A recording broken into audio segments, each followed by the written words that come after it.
about 75% of resumes are funneled through a system. They're not even read by a human anymore. To look at what I call the 5 C's of interviewing. What would you say are some of the top tips for your resume? So you want to make sure that you have specific keywords that you're using in your resume so that it isn't thrown out. Hey, Suga, it's spring, and many of us have begun the process of spring cleaning, not just our house and our yards, but our careers as well. Spring is when many of us begin considering new jobs, making strategic career moves, and spring cleaning our resume. So, to help us spring into action and achieve our career goals, we are chatting with Dr. Terry Whitt Bailey, leadership development and career coach. Hey, Dr. Terry. Hey, Sugar. It's so good to see you, Dr. Tierney. Yeah.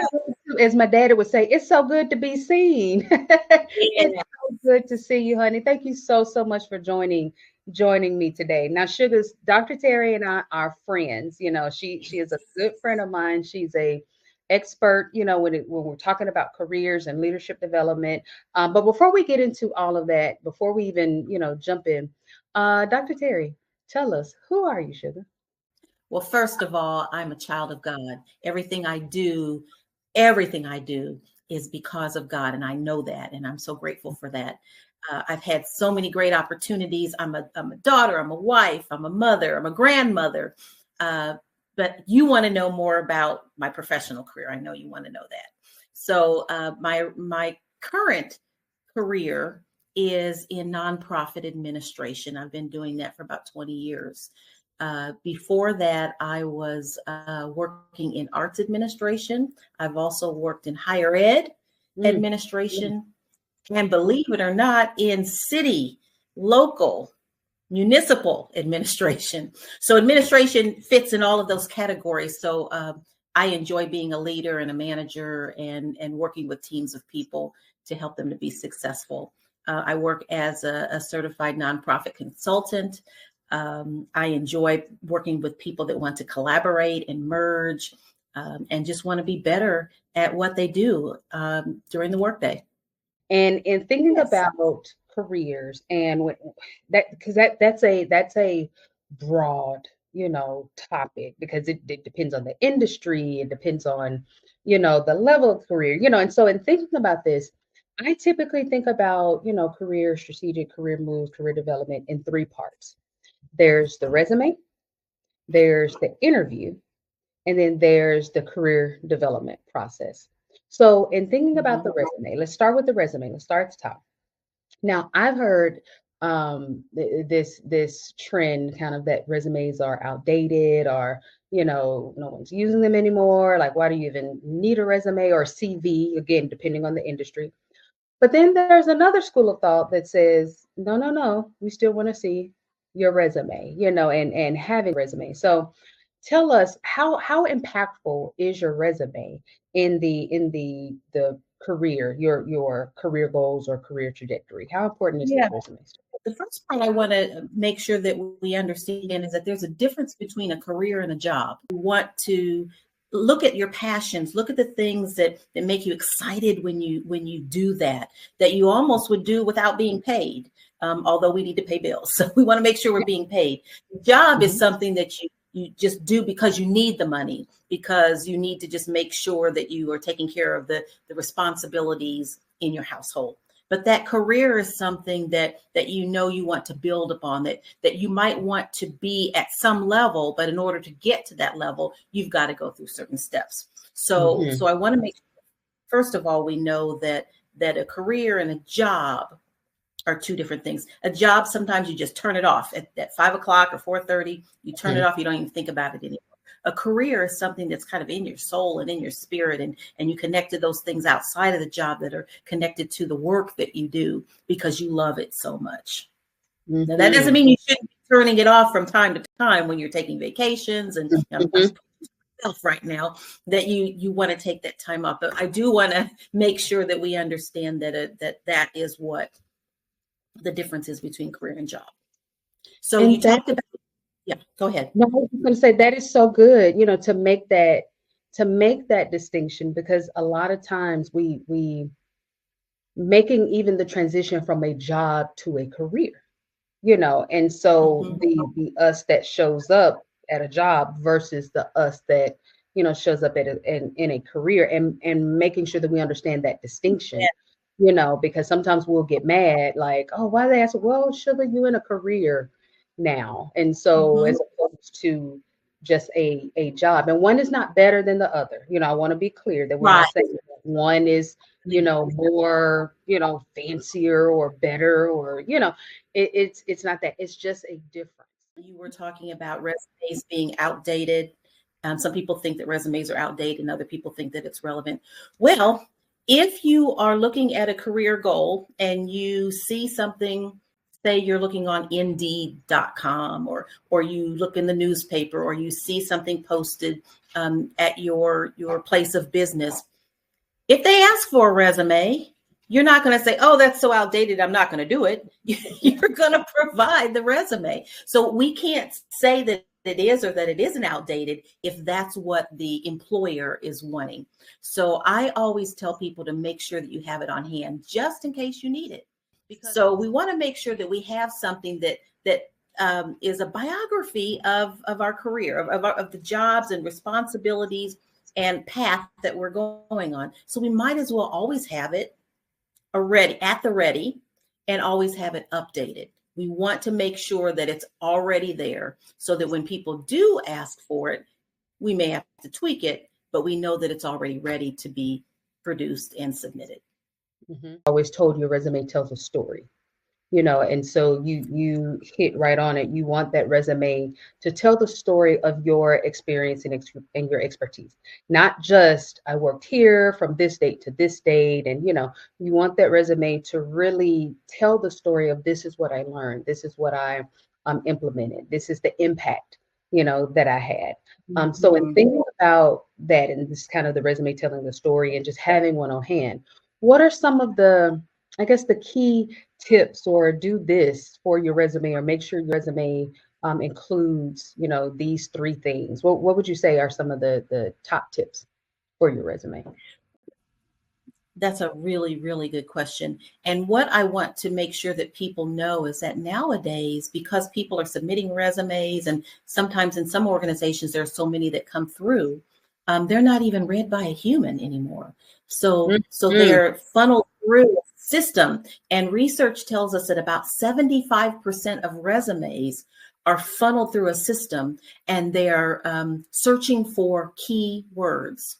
So you want to make sure that you have specific keywords that you're using in your resume so that it isn't thrown out, because you could actually be the best person for this upcoming position.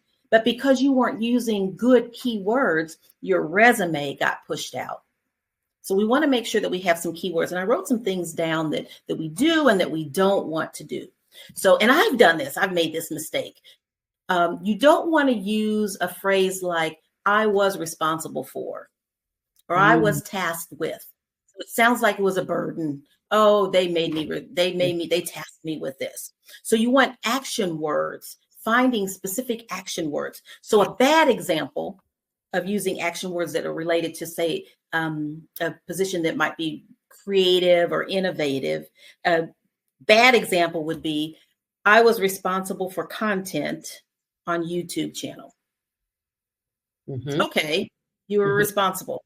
A better example would be, I transformed the company's social media strategy by creating engaging original content that doubled follower content on YouTube within 6 months. Mm-hmm. It's the same thing. I did the same thing, but how do I enhance it by giving it more action? So words like designed and illustrated and formulated, composed, integrated could be good words that you would use if you're trying to get a position that might be more innovative and creative. If you're looking for leadership or management positions, you want to use words more like appointed, spearheaded, established, cultivated, implemented, or advised. So a bad example, and again, I've done this, I made this mistake years ago, supervised 4 full-time employees. That's a bad example. A good example could be implemented a new employee training program that improved team skills, increased retention by 35%, Mm-hmm. and boosted overall job satisfaction. Mm-hmm. Mm-hmm. So it was the same 4 employees. What did I do with those 4 employees? Right. So the person who's reading, if it's a robot or a person, at some point they're going to read your resume because it gets shifted and sifted through. They're going to look at that and say, oh, wow, they have some good qualities.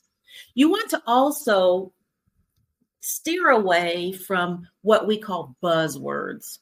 And again, I've used them. You've probably used them. Buzzwords like I'm a fast learner. Okay.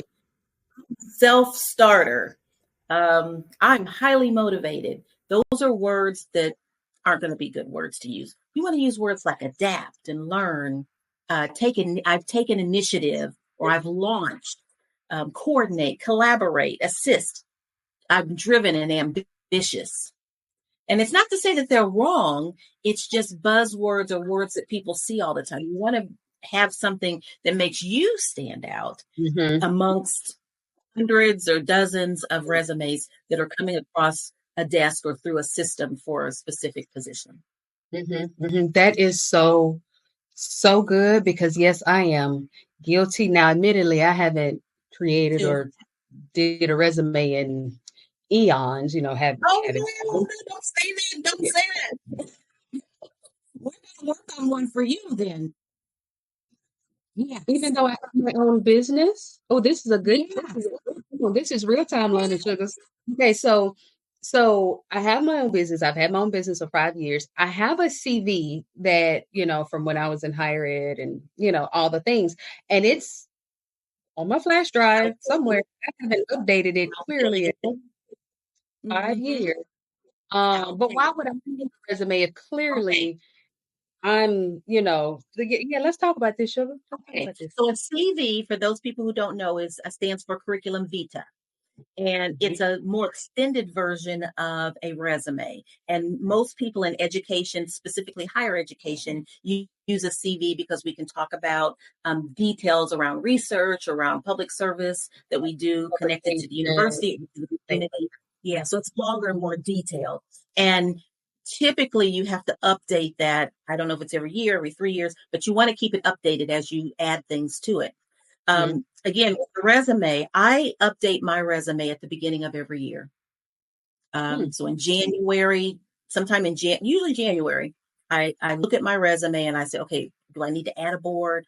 Am I in a new position? Have I gotten any more awards? Because it will help me if I need to call up on it and say, okay, what committees was I on? Am I on? What boards? What positions do I have in certain boards? So you can use the resume, not just for others, because there will be a time, yes, you have your own business, but there may be someone who's looking at you that wants to collaborate with you, or somebody who wants to help launch something in addition to what you're working on. And they'll say, send me your resume. And you don't want to have to worry about putting back together all the pieces that over the last 5 years, because inevitably you'll forget something. But if you do it once a year, keep it in your file somewhere on your computer so that Mhm. when someone for it or when you need it. What types of things did you do in the last year that you may have forgotten? You may have gotten an award that you forgot to put on the list, which was a big time, Yeah. award. You may have been given responsibility for something that's connected to a social service group that you work with. And if you've got it on that document, you don't have to go back and think about it. So you want to make sure that it's always updated and at the ready in case it's needed. So Thank you for getting me all the way together, Dr. Terry, because honestly, I didn't, you just gave me a different look at the resume, that it's not just about having a resume to apply for a different right. position or just for a job or something like that. So that's why I was like, oh, I have my own business. I don't need a resume. But that's a good point that someone may say, hey, send me your resume. We're thinking about, including you in this partnership, for this new Mhm. initiative that we have, or, and we want to see your resume. And you're absolutely right. I would have to go and be like, you know, and, having to remember, okay, which magazine was that? Now, what year did I get? Mhm. Did I do that? That speech, and when did I, give the commencement speech over here? And what school? You're absolutely right. Right. I would have to do that because my focus has been, on building my business, not remembering to write it on my resume or, on my CV. Mhm. So thank you for that, Dr. T. And honestly, the question what I was about to say was that, when you're saying the mistakes of the resume, like, yeah, I've absolutely made those mistakes. They're probably sitting on that outdated CV right now as we speak. But one of the things that you said in the first example where you gave a percentage, I influenced this and it increased by this percent. That was one of the things that I was always, taught, was to put whatever the growth, the impact, if you increase, student enrollment by how much, percent, about how many more viewers watched that YouTube, episode, that also tells the story of your impact, That's right. and the positive change that you've had, in that previous position, not just what you did, but how you, left it better than how you found it. And once your resume does get in front of humans, there are some people that are going to look at the numbers. That's all they want to see is the growth, the percentage, the statistics, the data. There are other people that want to know how you interact with other people, your ability to work in a team. There are other people that Mhm. are going to look at resume for mistakes, for Mhm. errors, for typos. So you never know what the person on the other end is looking for. And so you want to make sure that when you're creating this document, not only are you working on it and working hard on it and getting it done annually, you're letting somebody else take a quick look at it. Yes. Just because there are times inevitably where I've looked at something 2 and 3 times, thought it was right, was happy about it, sent it in, It and then was I looked at it later, something later. yeah, Did I send that error on it? I did not see that. So exactly. I'm very careful now to just say, can you take a quick look at this and tell Yeah. me if you see something? Because inevitably in our humanness, spell check and grammar check doesn't pick up everything. Thing at all. At all. Yeah. Absolutely. Absolutely. So, and speaking of our humanness, let's move to the next component of this process, which is the interviewing. And in our humanness, that interview can be the thing that for a lot of people, like I work with clients who come to me to say, I want to interview better. Help me to interview Mhm. better. I get so nervous that I can't even remember what to say. Those interview jitters really is what kind of takes a lot of people out.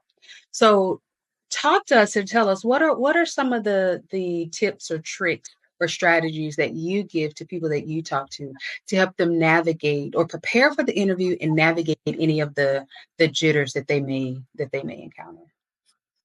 Yeah. Well, I like to look at what I call the 5 C's of interviewing.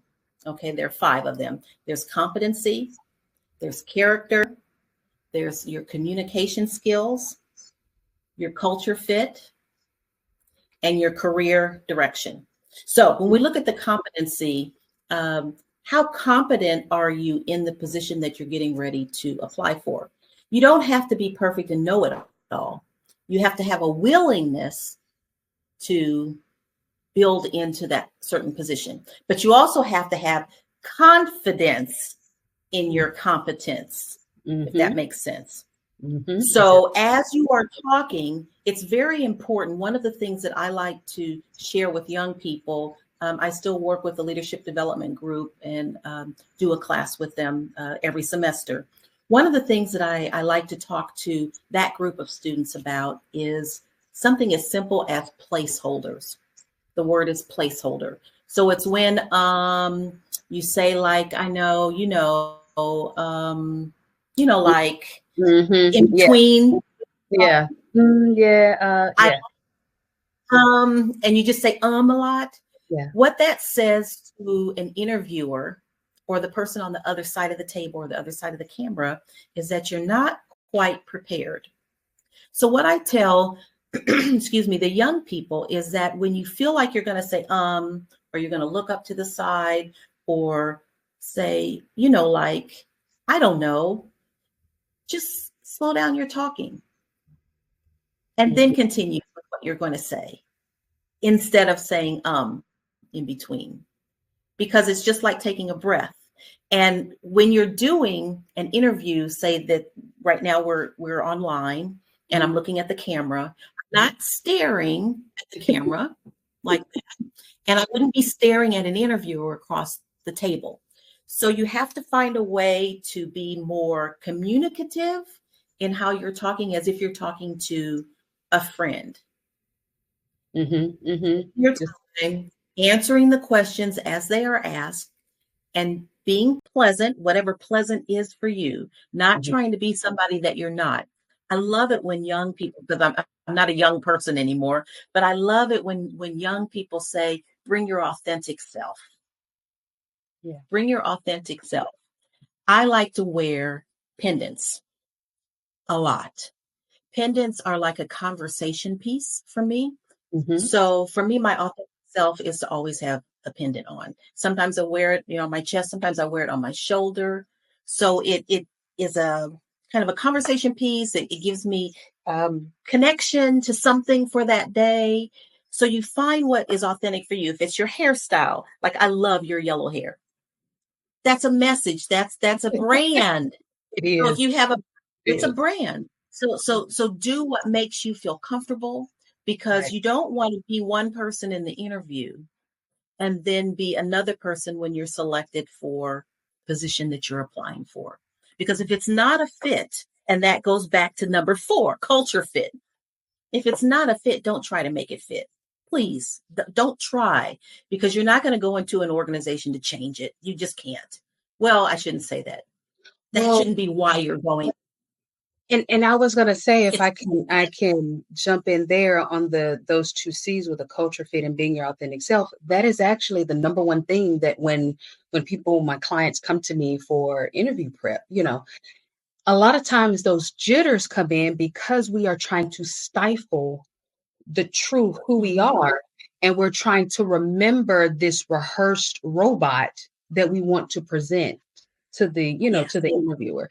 And so that's where the jitters come in because now we're nervous, like, oh my God, am I gonna forget something? Am I gonna because how can I can't yes. forget me, and so if I show up, then I'm just being my authentic self. There's no push pull or conflict between what I'm trying to present to you and what I'm trying to, and who I really am.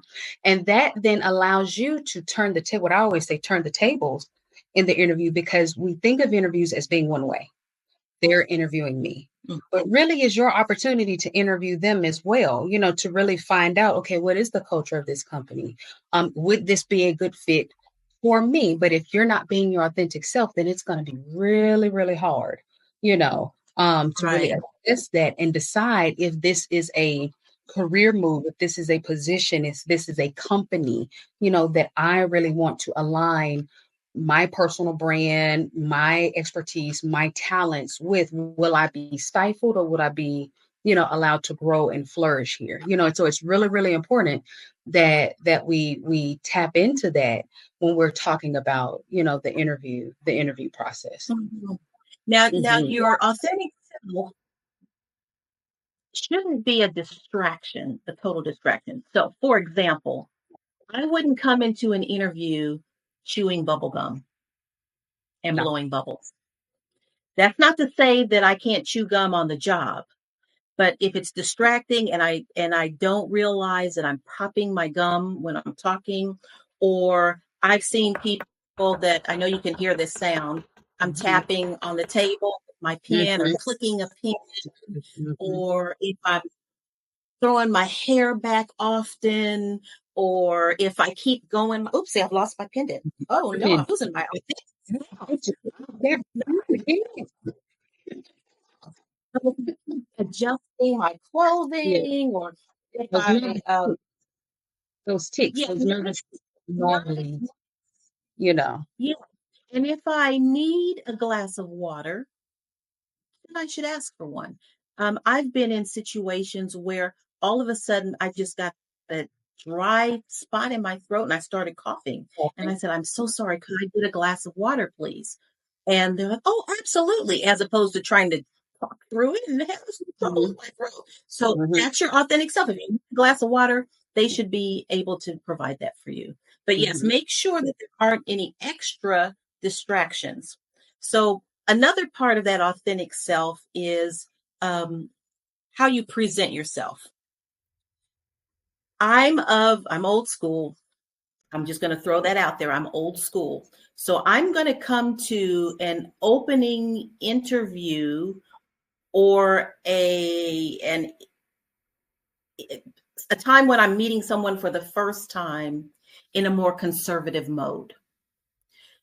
That's how I do it. Now, again, authentic self is authentic self, but it may, again, distractions may cause you not to be the person that someone selects. So you're not going to see me with something that's way cut low, where it's distracting to someone in terms of visual.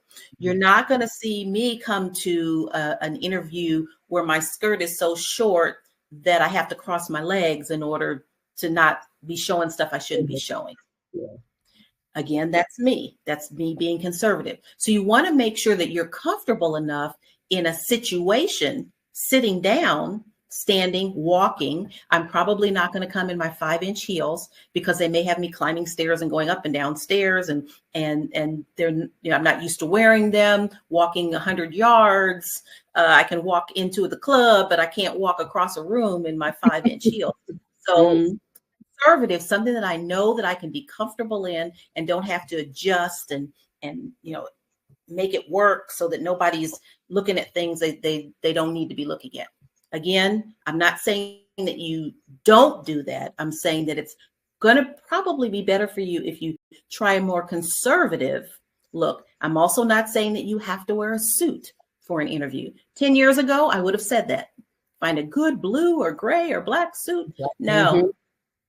The last time I went to an interview, I wore I call it my Joseph coat of many colors. And because I wanted to be my authentic self, that's how I felt that day. And it has every color in the rainbow in it. And I felt so comfortable. And I said, this is who I am. And I think I maybe even said that.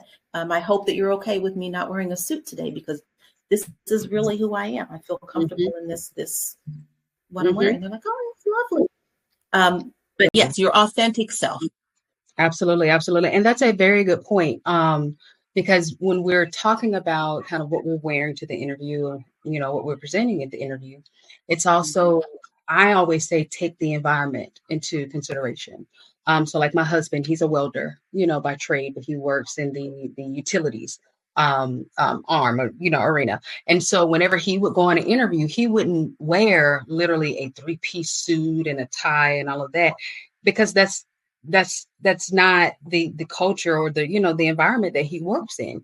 He'll wear a nice button down collar sometimes, or polo with a nice pair of keys, and sometimes it'll be his what I call like the work boots, or he wouldn't necessarily wear his good, what I call the church shoes, the good dress shoes, his fancy dress shoes, but he'll wear like a nice, clean, well pointed pair of like work boots, or his Clarks or something like that, because of the industry that's in, and so you have to also take the environment into consideration, and I love what you said about like 10 years ago.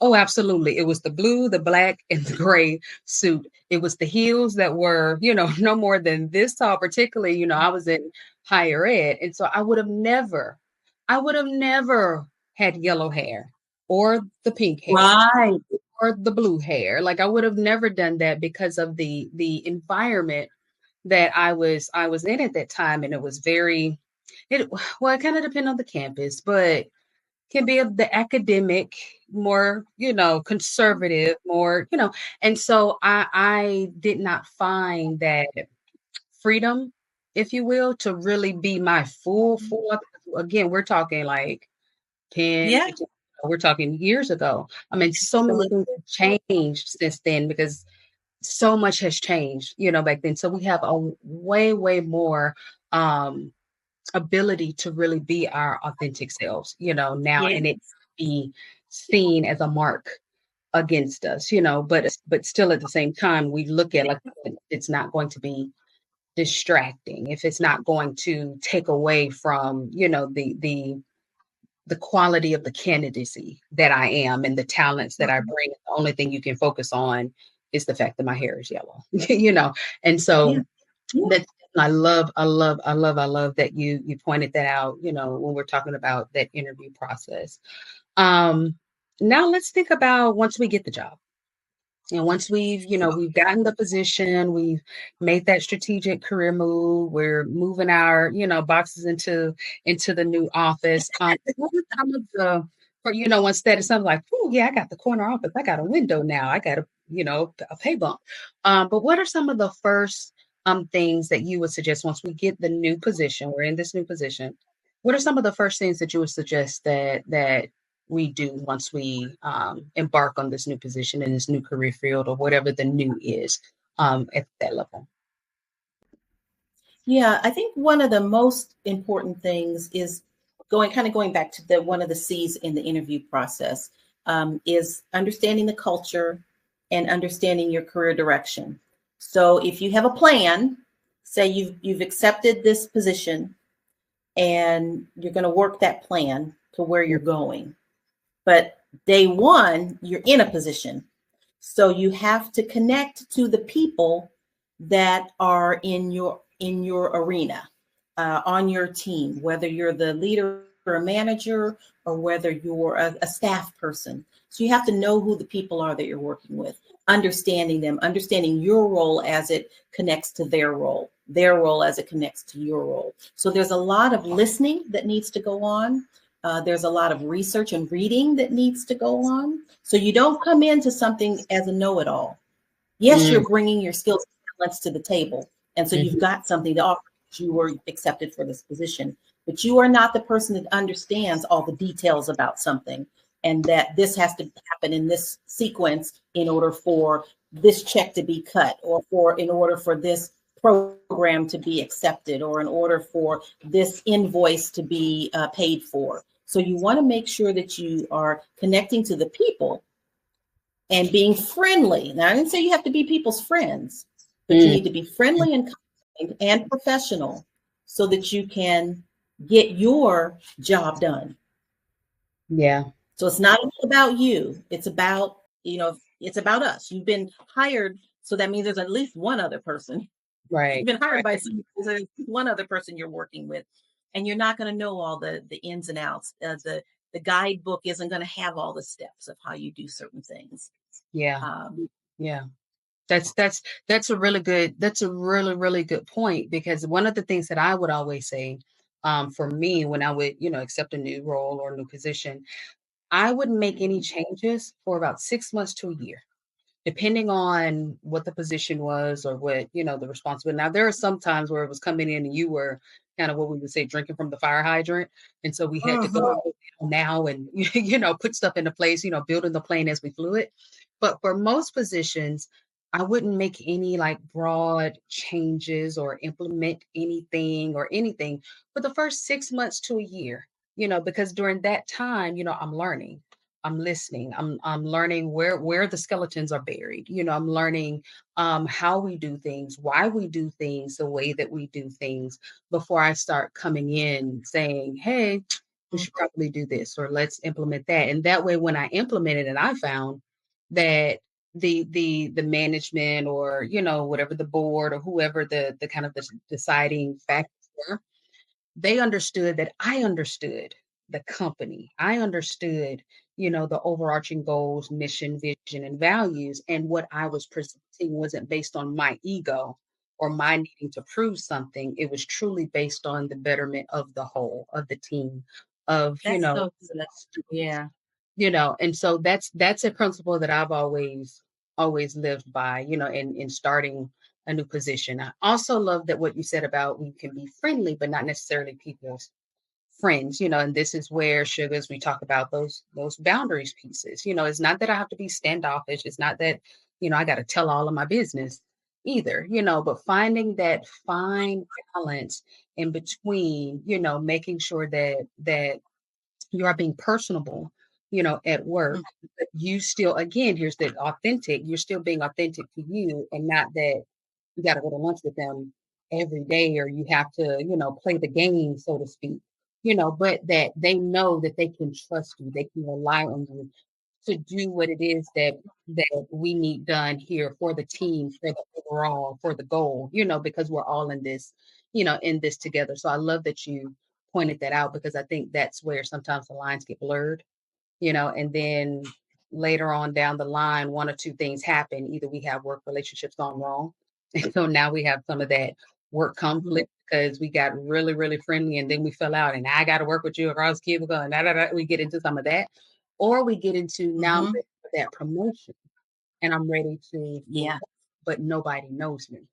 Nobody knows, feels a connection with, or feel that they can trust me or that I'll be a good supervisor because I don't know anyone because I've kept myself standoffish, so you want to make sure you're striking that balance there. Yeah. Mm. So there have been a few times, I don't know how many now, maybe three times, three or four, well, five, 4 or 5 times where I've gone into a position as the director or the CEO or the president. So I've come into new situations. I didn't rise up the ranks. So I Mm, came into new situations 4 times. Um, and it is different when you're coming in, you're a new person coming in, where people have been there. Some people sometimes have been there 20, 30, 40 right, years. right, They could be old enough. My parent, other people who may have applied for the position and so now here you come in, or yep, people who served as the interim until you got there. And I've done all three of those that's things. same, And it's different for each one. And yes, so I have heard again, I don't necessarily have to be friends with people because you don't have to be friends with everyone, but I am friendly. I'm always professional, always. And there are days when, I just want to find a cuss word somewhere down in there. I just want to come out. yes, But as a leader, can't do that. as a person that people are watching, you Exactly, can't. exactly, Can't do that exactly. Even if because they that's deserve what, it, you cannot do that. even if they deserve it. Yes, because that's what the people are going to remember. You may have been doing great work for 80% of your career. And that one time that you do one thing or say one thing that's out of character. That will follow you. That will be all your Oh, career, your resume will be summed up in that one instant, in that one that's incident. right. And we think that, oh, this was over at this company this many years ago. It is a small world, sugar, particularly when we start talking about Oh my career. You would be goodness. amazed at how many times I have went to conferences and someone who knew Yeah. someone that knew someone that I had no idea who that person was, but they knew the person that knew the person that knew me.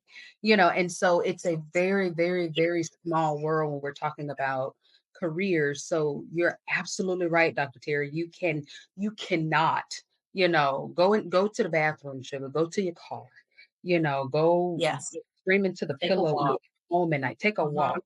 Like you Hmm. absolutely cannot, because you can sink your entire career in one bad Yeah. decision.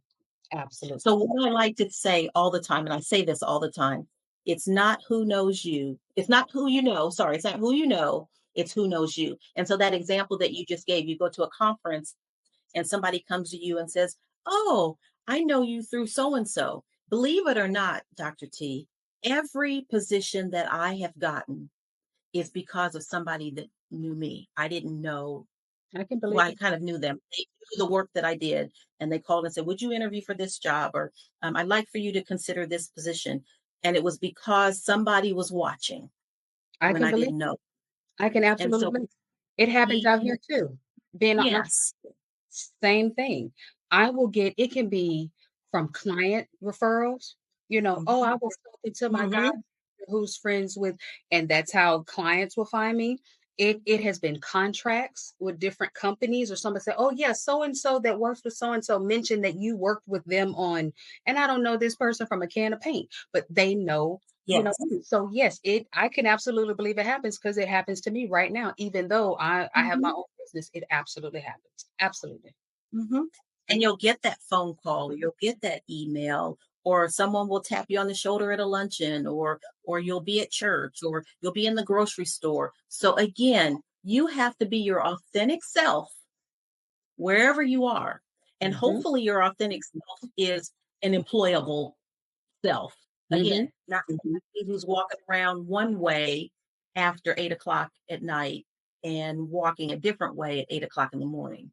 So your walk in who you are needs to be consistent. It just, Hmm. you need to decide, is this who I'm going to be? Um, Especially if you're going after career, whatever that career might be. Um, and we could pick anything. Who are you going to be? So that if somebody catches you or sees you somewhere else and they say, is Wait a this minute. the person that Dr. T, I said, wait a minute. God, Yeah, wasn't her? They're like, oh yeah, yeah. it was. I seen her. She was doing Y and Z. Oh, so you have to decide, who am I going to be? How am I going to use that trajectory for my career to again be that authentic person who's a good person, a kind person who gets the job done and still has a good time. I mean, you can still have a good time and have friends and go out and party but who are you really going to be at the end of the day when you look at yourself in the mirror? Who are you? Exactly. Exactly. And that's it. And understand, we're not saying that we're not supporting compartmentalization, here, and saying like Oh yes. get into these buckets, nor are we saying that, who you are at work, they should see all of you. And no, they don't. I tell Oh people, no. there's three of me. There's a tyranny, there's a Dr. Tyranny, and there's a Mrs. Hodges Murad. Okay. Some of the people Wow. that Dr. Tyranny, you don't get to know Mrs. Hodges Murad. Some of the people Right. that Mrs. Hodges Murad don't get to know Tyranny. And actually, I could add a fourth. There is a T from round the way from back in the Yeah. day that only certain people, know T, or get to call me, T. And so you are fully, wholly, authentically you. Be that in Mhm. career from your 9 to 5, be that as an entrepreneur, be that in your home, be that out with your friends. You are your whole you. It's just you Yes. being aware of who you are, and you deciding how much of you gets to show up in each of these arenas. It's That's not so that I change myself if I'm, oh, Dr. Tyranny can't have yellow hair, but Tyranny can. It's not that. It's just that there are elements and the essence of me that don't go on full display as Mhm. Dr. Tyranny. You know what I'm Yes. saying? But it's really me. And the people who know Tyranny look at Dr. Tyranny and say, huh, there she go. You see Tyranny. Yeah, she used to do that as a kid. You see that, And so it's just you deciding how much of you, do you want to Sure. share with others? And can they Yes. handle all of those elements of you? Mhm. Do they get to have all of that, or all of you, or the pieces of you? So I want you to understand that that's what we're saying. We're not saying to compartmentalize, or don't dye your hair yellow, or don't, because clearly, and the moment I've been stopped in the store, hey, I remember you, wasn't your hair blue at one point in time? I remember seeing you.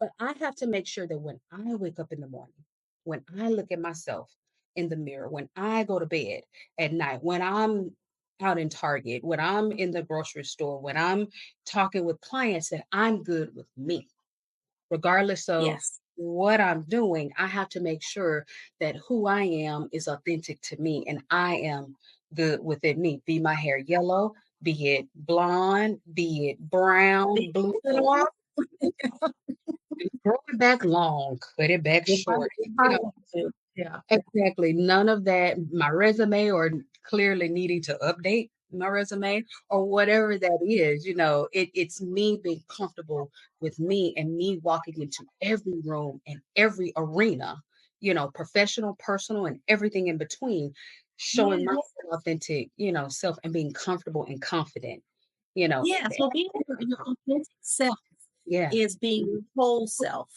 And a Yes. whole is like a circle or a ball, and it Hmm. goes all the way around. It's still connected. So Yes. I like to compartmentalize. I just like to rotate. So I'm Yes. still me. I'm Yes. still me.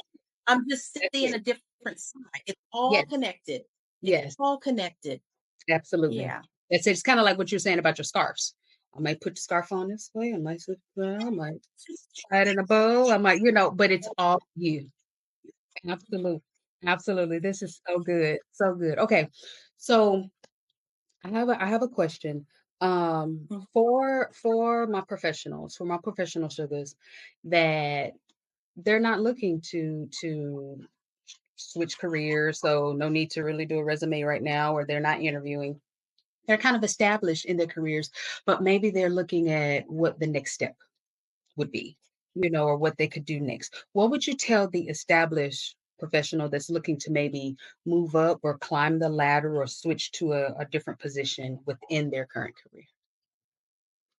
Typically in organizations, whether it's higher ed, nonprofit, business, corporations, there are other activities. This is going to sound a little weird, but there are other activities that happen outside of the workday.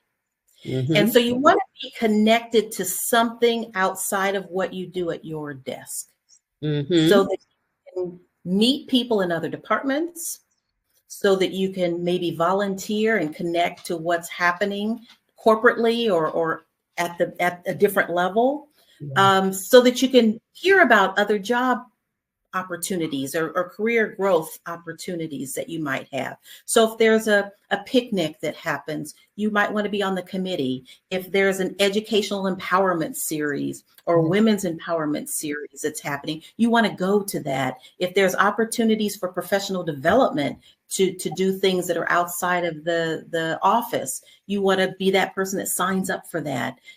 If there is a reception that the president or the chairperson or that the board or that someone is having, you want to go to that reception and shake hands with some people. So you want to connect yourself outside of what you do at your desk.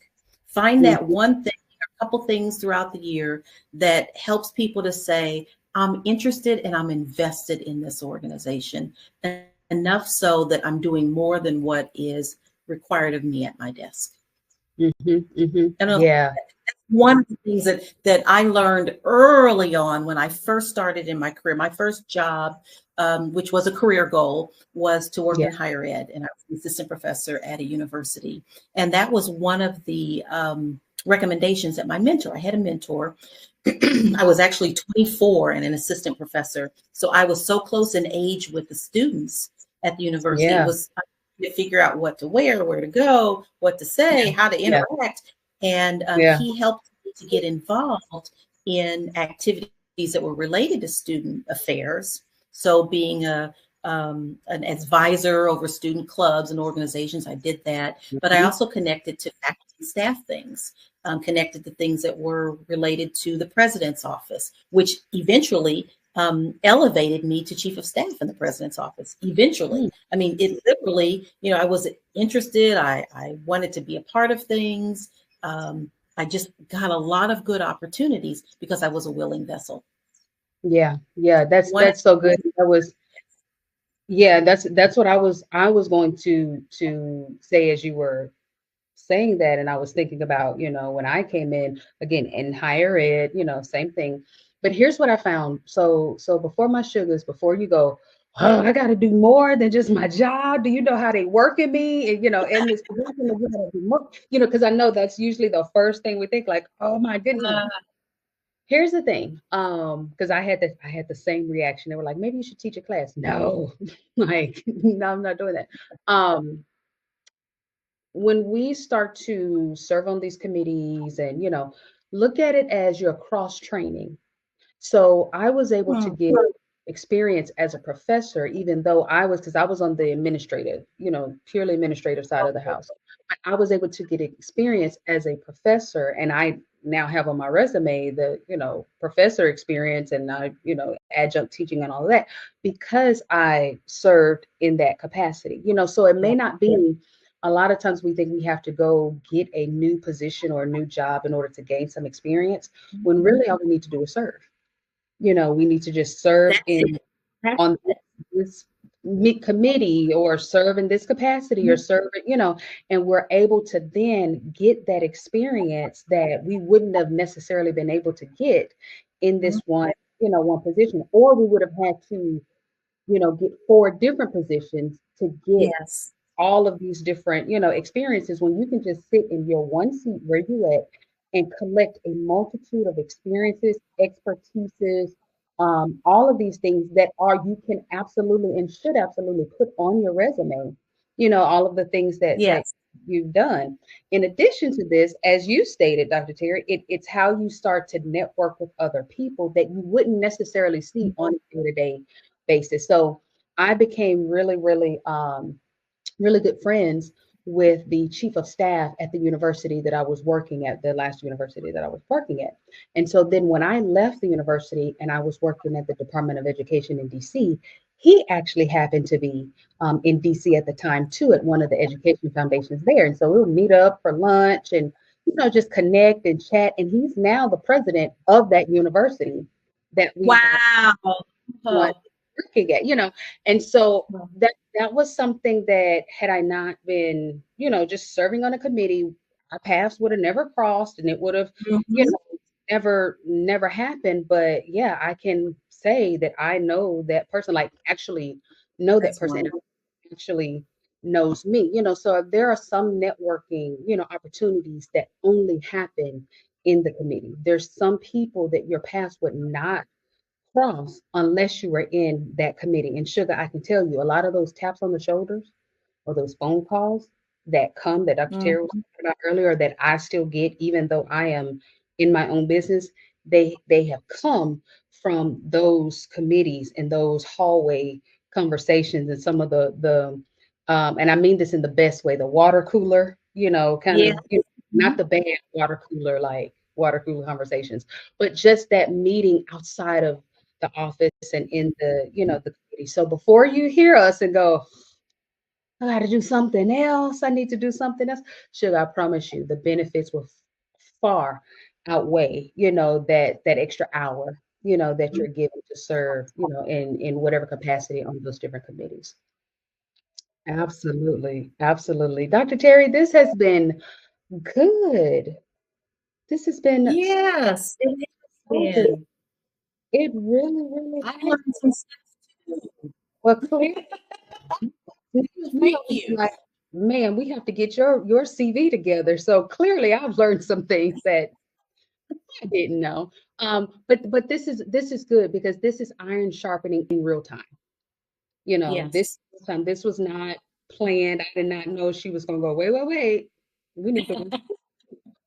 So when the camera goes off, guess what's going to happen? She's going to have, you know. But this is why these. Here.